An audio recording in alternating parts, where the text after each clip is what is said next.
السلام علیکم ورحمۃ اللہ وبرکاتہ، والصلاة والسلام علی رسول الامین وعلی آلہ واصحابہ اجمعین الی یوم الدین۔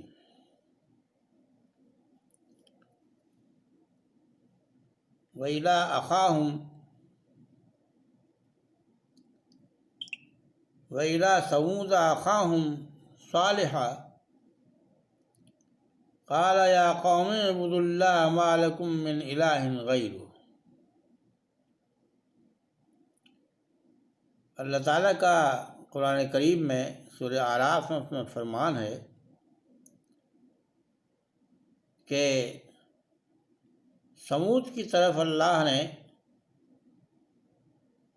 ان کا بھائی صالح کو بھیجا،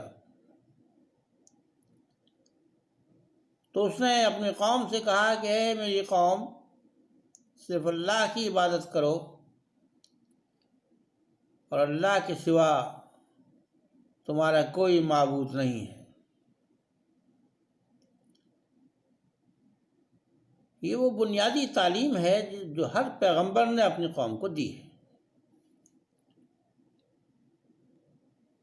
بے انتہا اہم اور بہت ہی قیمتی تعلیم ہے یہ،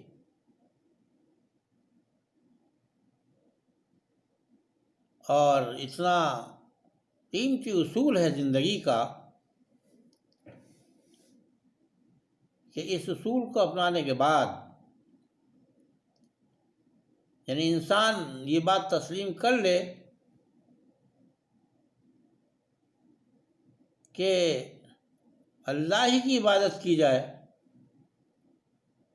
اور اللہ کے سوا کوئی اور عبادت کے لائق نہیں ہے، تو ایسے انسان کا مرتبہ خود بخود بہت بلند ہو جاتا ہے۔ خود اس کے دل میں جو روشنی اور جو قوت اس کلمے کی ادائیگی کے ذریعے سے، اس کلمے کو قبول کرنے سے پیدا ہوتی ہے، وہ تمام روشنیوں سے اور تمام قوتوں سے زیادہ اہم اور قوی ہوتی ہے۔ تو تمام ہی پیغمبر اس تعلیم کو لے کر کے آتے ہیں اور اپنی قوم میں اس کا تذکرہ کرتے ہیں۔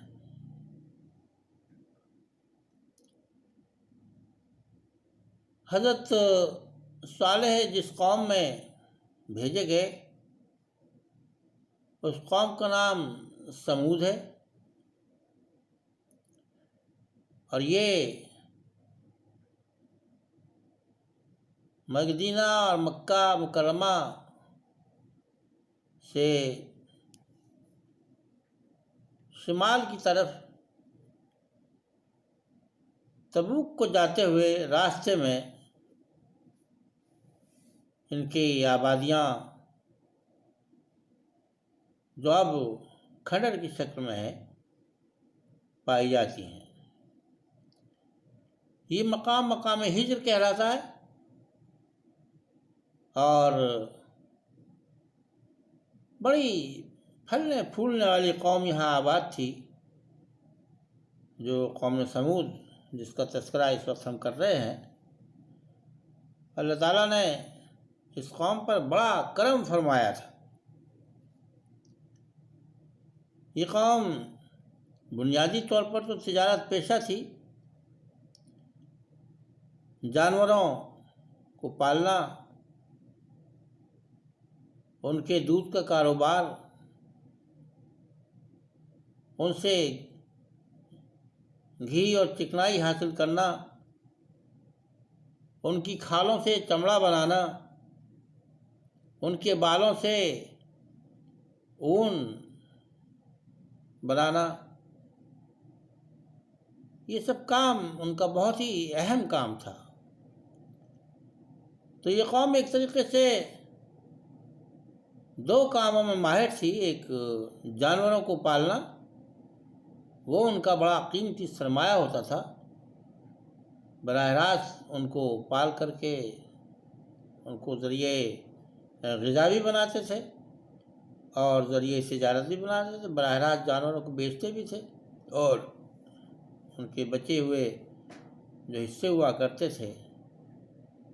ذبح کرنے کے بعد جو کھا لیے جاتے تھے، باقی جو بچتا تھا کھال وغیرہ، اور اس کے زندگی ہی میں جو ان کے جسم سے بال اتارے جاتے تھے، اون اتاری جاتی تھی، وہ ان کے لیے بڑا قیمتی سرمایہ تھا۔ آبادی بھی یہ ایسی جگہ پر تھی جہاں سے تقریباً سبھی قافلے تجارت کے گزرا کرتے تھے، اور عراق سے جو تجارت کے قافلے آتے تھے وہ بھی، شام سے جو آتے تھے وہ بھی، اور ادھر فلسطین سے اور مصر کے جو علاقے سے تجارتی قافلے آیا کرتے تھے وہ بھی ان علاقوں میں آتے تھے جہاں یہ آباد تھی قوم سمود۔ اس قوم کو اللہ تعالیٰ نے بڑا زبردست ہنر بھی دیا تھا، اور ایسے اوزار بنانے کا ملکہ بھی ان کو تھا جن کے ذریعے سے یہ اپنے علاقے میں جہاں یہ رہتے تھے، بڑے بڑے پہاڑوں میں جو پتھر ہوا کرتے تھے، چٹانیں، انہیں کاٹ کر ان میں رہنے کے لیے ٹھکانہ، بہترین قسم کے گھر اور ان میں بنا لیا کرتے تھے، بڑے آرام سے اس میں رہا کرتے تھے۔ تو یہ ہنر بھی بہت ہی قیمتی ہنر اللہ تعالیٰ نے ان کو دے رکھا تھا، جس کی وجہ سے وہ سمجھتے تھے کہ ہم بہت ہی مضبوط قسم کی عمارتوں میں رہتے ہیں، اور بے فکر زندگی گزارتے تھے، اس لحاظ سے کہ ان کے اوپر ان پہاڑوں میں رہتے ہوئے کوئی مصیبت نہیں آئے گی۔ لیکن باہر چونکہ جب کوئی قوم صحیح راستے پر نہیں رہتی اور خرابیاں اس کے اندر آ جاتی ہیں، تو سب سے بڑی خرابی تو انسان کے اندر یا کسی بھی قوم کے اندر یہ ہوتی ہے کہ وہ اپنے پیدا کرنے والوں کو بھول جائے، اس کی ناشکری ہو جائے، اس کے بجائے یا اس کے ساتھ اور بہت سی ہستیوں کو ماننے لگے اور ان کی پوجا کرنے لگے۔ تو یہی حال اس قوم کا بھی تھا، یہ بھی بتوں کی پوجا کرتی تھی اور اللہ کے ساتھ ان کو شامل کرتی تھی، بلکہ اللہ سے زیادہ ان بتوں پر بھروسہ کرتی تھی۔ ہر معاملے میں ان کی دعائیں اور ان کی منتیں، ان کی نظریں اپنے بتوں ہی سے منسوب تھیں، انہی کو پکارتے تھے، انہی سے مانگتے تھے، انہی کے آگے گڑ گڑاتے تھے۔ اور ادھر اخلاقی اعتبار سے بھی ان کا معاملہ بہت خراب تھا، کیونکہ تجارتی قافلے ان کے علاقے میں آتے رہتے تھے، تو ایک طریقے سے ان کا علاقہ جو تھا تجارتی منڈی تھا۔ تو ایک طرف تو ان کا حال یہ تھا کہ تجارتی قافلے کے جو آتے تھے ان کو ان کی خدمت یہ کرتے تھے اور ان کو اپنے ہاں جگہ دیتے تھے، ان کو عزت دیتے تھے، کیونکہ وہ تو ظاہر سی بات ہے ان کا ذریعہ آمدنی تھا۔ لیکن صرف اسی پر اکتفا نہیں کرتے تھے، بلکہ وہ اپنی بستی سے باہر جا کر کچھ ایسی جگہوں پہ بیٹھ جاتے تھے جہاں سے گھاس لگا کر کے تجارتی قافلے جو آ رہے ہوں ان پر حملہ کرتے تھے اور ان سے شہر میں پہنچنے سے پہلے یا منڈی میں پہنچنے سے پہلے ان کا سب مال لوٹ لیا کرتے تھے۔ اور اس سے آگے بڑھ کر یہ کہ لٹے لٹائے جب یہ منڈی میں پہنچتے تھے تو ان کی مدد کو پہنچتے تھے، اور قرضے ان کو دے کر کے اپنے مجبور محض بناتے تھے۔ وہ قرضہ اس زمانے میں عام طور پر سود پر قرضہ دیا جاتا تھا، تو سود کی عادت بھی ان کو پڑی ہوئی تھی۔ تو ان کی اصلاح کے لیے جب حضرت صالح کو بھیجا گیا تو حضرت صالح نے سب سے پہلے تو انہیں وہی ایک اللہ کی طرف بلایا اور کہا کہ اسی ایک اللہ کی عبادت کرو، اور ساتھ ہی ساتھ یہ بھی کہا کہ یہ دیکھو کہ ابھی کچھ دن پہلے یہ قوم برباد ہوئی ہے، تباہ ہوئی ہے، عاد کی طرف اشارہ کیا، بلکہ نام لے کے خاص طور سے کہا کہ قوم عاد جو ہے وہ ابھی اس کو برباد ہوئے زیادہ دن نہیں ہوئے ہیں، اس کے بعد اللہ تعالیٰ نے تم کو یہاں بسایا ہے، اور اس انداز سے بسایا ہے کہ تم پہاڑوں کو کاٹ کاٹ کر کے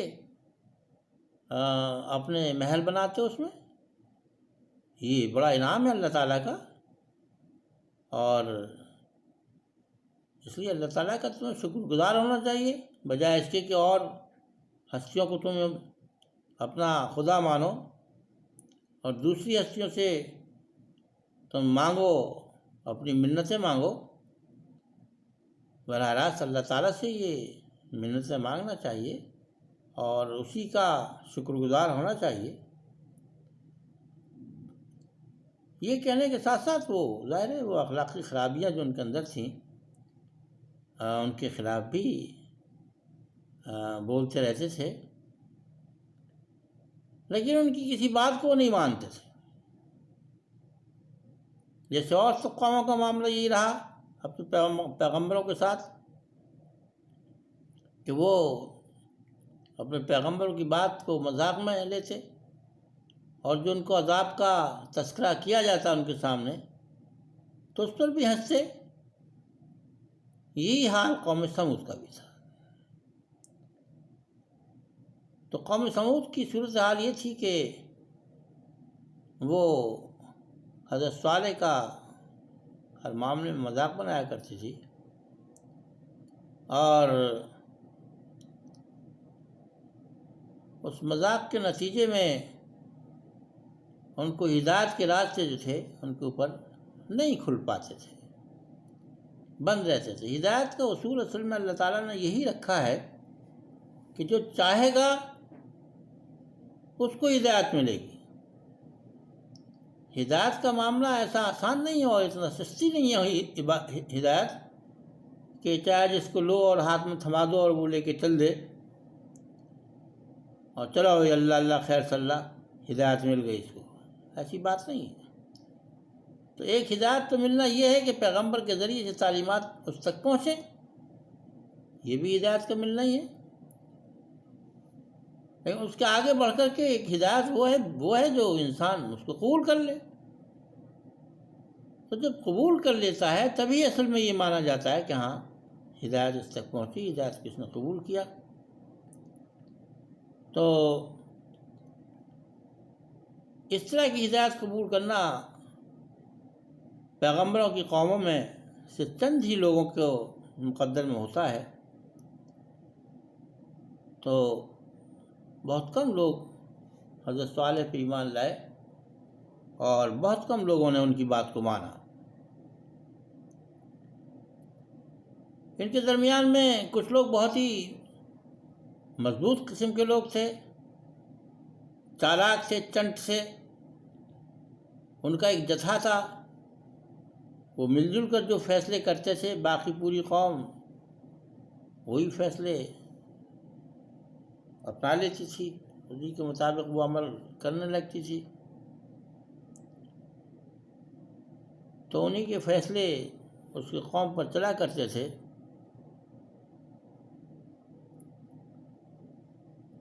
تو جو فیصلے ان لوگوں نے کیے حضرت صالح کی تعلیم کے نتیجے میں، وہ ظاہر ہے انہوں نے اپنے ہی پیروں پہ کلہاڑی ماری اور وہ ہدایت کی طرف مائل نہیں ہوئے۔ نتیجہ وہی ہوا جو ہونا تھا کہ ایسی قوموں کو اللہ تعالیٰ کی طرف سے عذاب آ جاتا ہے اور اللہ تعالیٰ سختی سے کام لیتا ہے ایسے لوگوں کے ساتھ۔ اس قوم نے ایک کام یہ اور کیا کہ ایک مخصوص قسم کا حضرت صالح سے معجزہ مانگا کہ ہم تمہاری بات اس وقت مانیں گے جب ہم یہ دیکھیں اس فلاں پہاڑی سے سامنے سے ایک اونٹنی نکلی ہے اور وہ نکلے وہاں سے اور نکلتے ہی بچہ جنے اور اس سے دودھ ہمیں حاصل ہو جائے۔ تو حضرت صالح نے جب اللہ تعالیٰ سے دعا کی کہ یا اللہ یہ میری قوم معجزے کے طور پہ یہ چاہتی ہے، تو اللہ تعالیٰ نے ان کے اس بات کو قبول تو کر لیا، لیکن ساتھ ہی ساتھ یہ بات بھی کہی کہ اگر اس کے بعد ان لوگوں نے میری بات نہیں مانی، تسلیم نہیں کیا، اطاعت پر قائم نہیں ہوئے اور میرے سامنے میرے آگے سر نہیں جھکایا، تو پھر سخت سزا ملے گی۔ اب یہ بدبخت اس کے لیے بھی تیار ہو گئے، سخت سزا کے لیے،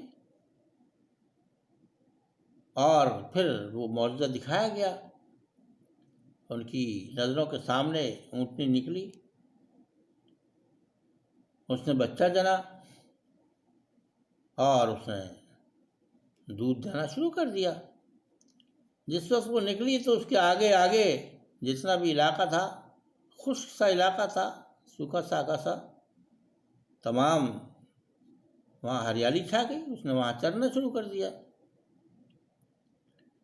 اب اس کے لیے اللہ تعالیٰ نے ایک شرط یہ رکھی تھی کہ اس کو کچھ چھیڑا نہ جائے، ستایا نہ جائے، اسے آزاد چھوڑ دیا جائے، اسے کہیں روکا نہ جائے کسی چیز سے، جہاں چاہے کھائے یہ اور جہاں سے چاہے پانی پیے۔ تو یہ شرط اللہ تعالیٰ کی سخت قسم کی سخت ثابت ہوئی، ان کے لیے ایسی سخت ثابت ہوئی کہ وہ اس پر عمل نہیں کر سکے، اس سے کھسیانے لگے۔ اب اس کی حالت یہ تھی کہ وہ جس کھیت میں چلی جاتی اس کا صفایا کر دیتی، اور جس چشمے پر پانی پینے کے لیے پہنچ جاتی، باقی ان کے جانوروں کے لیے پانی نہیں بچتا۔ اب یہ اس سے کھسیانے لگے، پریشان ہونے لگے، فکرمند ہونے لگے، اور دنوں کی باری کی بات کرنی شروع کی کہ اس کا کوئی دن مقرر کر دیا جائے۔ یہ بھی حضرت صالح نے کر لیا، لیکن اس کے باوجود یہ کھسیاہٹ جو تھی ان کی ختم نہیں ہوئی، اور آگے چل کر کے ان کو اتنا اس سے کھسیائے اس اونٹنی سے کہ کچھ لوگوں نے یہ پلان بنایا، اور یہ پلان ان سب کو معلوم ہو گیا جو ایمان نہیں لا رہے تھے۔ جو لوگ صاحب ایمان تھے وہ پن سے الگ رہتے تھے،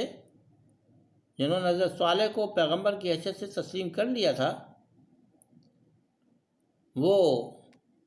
ان کے ساتھ رہتے ہی نہیں تھے۔ تو ان کو تو کیا ہونے والا ہے یا کیا کرنا ہے یا یہ لوگ کیا پلان بنا رہے ہیں اس کا پتہ نہیں چلتا تھا۔ لیکن جو اونٹنی کے خلاف ان لوگوں نے پلان بنایا، جو منصوبہ بندی کی، وہ یہ کی کہ ایک شخص نے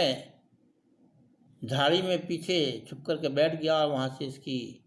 ٹانگوں پہ تیر چلائے۔ نتیجہ اس کا یہ ہوا کہ اس کی ٹانگیں جو تھیں وہ چھلنی ہو گئیں۔ الحمدللہ وہ بیچاری بھاگنے کے قابل نہیں رہی۔ پیچھے سے پھر کچھ اور لوگوں نے اس کو تلواروں سے زخمی کیا، اور زخمی کر کے اسی حال میں چھوڑ دیا، اور خون بہا اس کے، اور وہ اسی طریقے سے اس میں اسی حوال میں مر گئی۔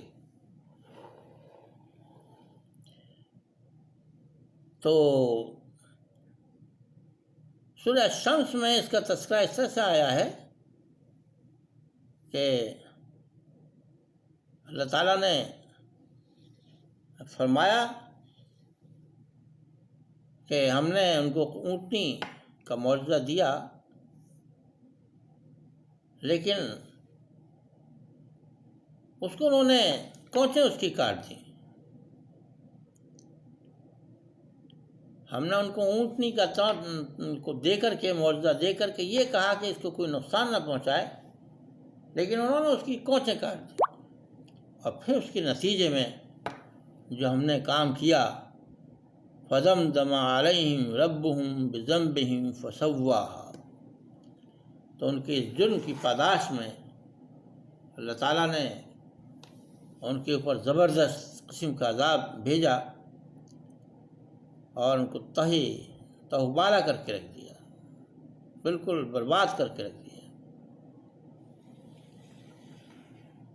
تو اب یہ بربادی کیسے ہوئی، یہ بات بھی معلوم رہنی چاہیے۔ تو اللہ تعالیٰ نے حضرت صالح سے کہا کہ اب ان کو یہ بتا دو کہ بس اپنی جگہوں پر یہ اپنے یہ بنائے ہوئے انہوں نے محل ہیں،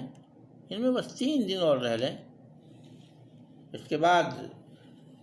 اس عذاب سے دوچار ہوں گے جو عذاب ہم نے طے کر دیا۔ حضرت صالح سے انہوں نے، اللہ تعالیٰ نے یہ کہا کہ اپنے لوگوں کو یہاں سے لے کے نکل جاؤ، کسی بھی وقت عذاب آ سکتا ہے، اب تمہارا یہاں ٹھکانا صحیح نہیں ہے، ٹھہرنا صحیح نہیں ہے۔ چنانچہ حضرت صالح اپنے اہل ایمان ساتھیوں کو لے کر کے وہاں سے ہٹ گئے، نکل گئے۔ انہیں چونکہ اب بھی عذاب کا یقین نہیں تھا تو یہ وہیں رہے، کہیں نہیں نکلے۔ اب اس کے بعد پھر اللہ تعالیٰ کا فرمان قرآن کریم میں یہی ہے کہ وہ ایک چیخ تھی، ایک زبردست قسم کی دہاڑ تھی جو آسمانوں کی طرف سے زبردست انداز سے آئی، اور یہ اپنے گھروں میں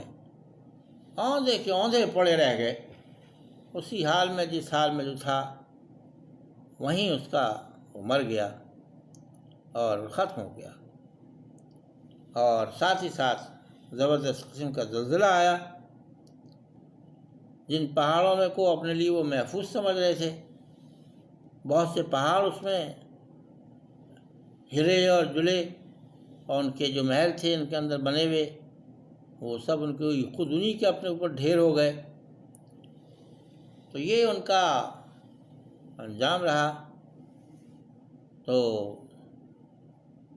حضرت صالح کی یہ کہانی بڑی دلچسپ بھی ہے اور نصیحت آموز بھی ہے کہ ایسی قوم جس کو اللہ تعالیٰ نے بڑا ہنر سے نوازا تھا، تجارت کے اعتبار سے ان کو بہت برکتوں والا پیشہ دیا تھا، ایسے حالات دیے تھے کہ بڑی برکتیں تھیں ان کے اندر، اور بڑا فائدہ وہ اپنی تجارت سے اٹھا رہے تھے، لیکن اسی کے ساتھ ساتھ وہ بے ایمانی بھی کرتے تھے، اللہ کے سوا دوسروں کی عبادت بھی کرتے تھے، اور جب پیغمبر نے ان کو سمجھانا شروع کیا تو الٹا پیغمبر ہی کو وہ برا بھلا کہتے تھے، یہاں تک کہ انہوں نے ایک ایسا معجزہ مانگ لیا جو دراصل مانگنا نہیں چاہیے، اس طرح کے معجزے، اگر جو ایسے معجزے پورے ہو جاتے ہیں تو پھر اللہ تعالیٰ کی طرف سے حکم بھی پورے کا پورا ہی آ جاتا ہے اگر تسلیم نہ کیا جائے۔ تو ان کے ساتھ یہی ہوا۔ جناب رسول اللہ صلی اللہ علیہ وسلم ایک موقع پر تبوک جاتے ہوئے اس راستے سے گزرے، مقام ہجر میں یہاں قیام کیا، لیکن اس مقام پر ٹھہرے نہیں، تھوڑا آگے بڑھ کر کے وہ کنواں جس میں یہ حضرت صالح والی اونٹنی پانی پیا کرتی تھی، وہاں جا کر کے قیام کیا، اور یہ فرمایا کہ ایسے مقامات جہاں اللہ کا عذاب نازل ہوا ہو وہاں پر اہل ایمان کا ٹھہرنا مناسب نہیں ہے۔ تو اگر وہاں جانا ہو لوگوں کا کسی وقت تو وہ عبرت کی نظر سے جانا چاہیے، سیر و تفریح کی نظر سے نہیں، بلکہ اس نظر سے جانا چاہیے کہ وہ واقعات یاد آئیں اور اللہ کی توبہ ہمیں نصیب ہو ان واقعات کو دیکھ کر کے، ان پہاڑیوں کو دیکھ کر کے، اور یہ اندازہ ہو کہ اللہ تعالیٰ نے ایک ایسی قوم اس زمانے میں، اتنے پرانے زمانے میں پیدا کی جنہوں نے اتنے خوبصورت خوبصورت مکان بنائے۔ وہ مکان اب بھی بہت سے ہیں موجود، بہت ہی اچھے ڈیزائن میں بنے ہوئے ہیں وہ، اور یہ اللہ تعالیٰ نے نشانی کے طور پر ان کو باقی رکھا ہے۔ تو ہمیں چاہیے کہ اللہ تعالیٰ کی اطاعت کرتے رہیں، اس کے احکام کے مطابق اپنی زندگی کو ڈھالتے رہیں۔ اگر ہم بھی اسی نقش قدم پر چلیں گے جس نقش پر وہ لوگ چلے جن لوگوں نے پیغمبروں کی مخالفت کی، تو ہمارا بھی وہی انجام ہوگا۔ اور ہم نے اگر پیغمبروں کے نقش قدم پر چلنا شروع کیا، اس کی عادت ڈالی، تو ہمارا اچھا انجام ہوگا، عمدہ انجام ہوگا، بہترین انجام ہوگا، اس دنیا میں بھی اور مرنے کے بعد آخرت میں جنت ہمارے لیے تیار ہے، بے انتہا آرام دہ جگہ۔ اللہ تعالیٰ ہم سب کو جنت حاصل کرنے کا شوق عطا فرمائے، اور واقعتاً یہ جنت